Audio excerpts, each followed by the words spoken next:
Good morning, good Erev Shabbos. Special greetings to our soldiers at Fort Jackson, to everybody watching our video. You know, if God believes in marriage, so why does he tell us how to get divorced? In this week's Torah portion, God talks about the mitzvah of divorce. He believes you should be married to the person you're married to, so why does he allow divorce and tell you even how to do it? In fact, getting divorced is a mitzvah with very explicit instructions, as mentioned in this week's Torah portion. Because, having said what his instructions for marriage are, God doesn't abandon us when we're in trouble. Because God is merciful, he gives us a second set of instructions in case we can't follow the first set.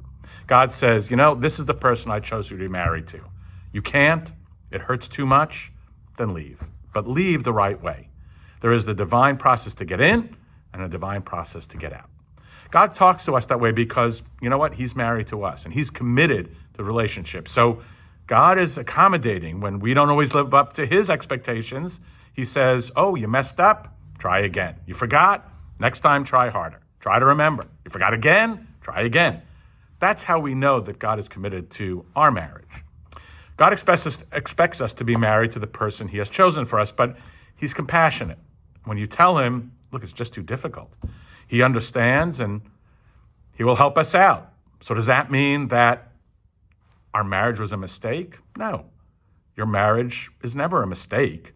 It was intended since the beginning of time, according to our tradition. When God created your soul thousands of years ago, he created your intended, your bashert, along with you. Saying that you married the wrong person is like saying, oh, I gave birth to the wrong child.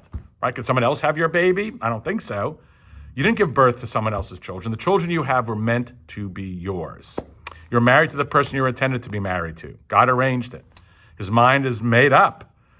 That's the way he wants it. You don't want it? Fine. Since he is married to you, he says, honey, whatever you want.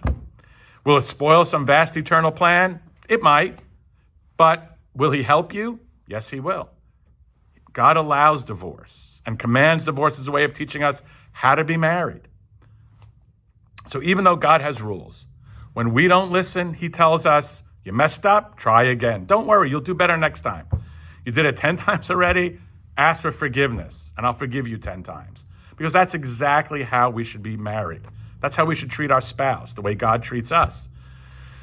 With that much mercy and compassion, that much kindness and consideration, so your spouse did it to you again, forgive them again. They did it to you 10 times, you can forgive them 10 times. Be as committed to making this relationship last as God has been committed to making his relationship with us last. The moral is, by offering to help you get divorced, God is helping you stay married for all time, the way he has stayed married to each and every one of us. Have a great Shabbat. Shabbat Shalom.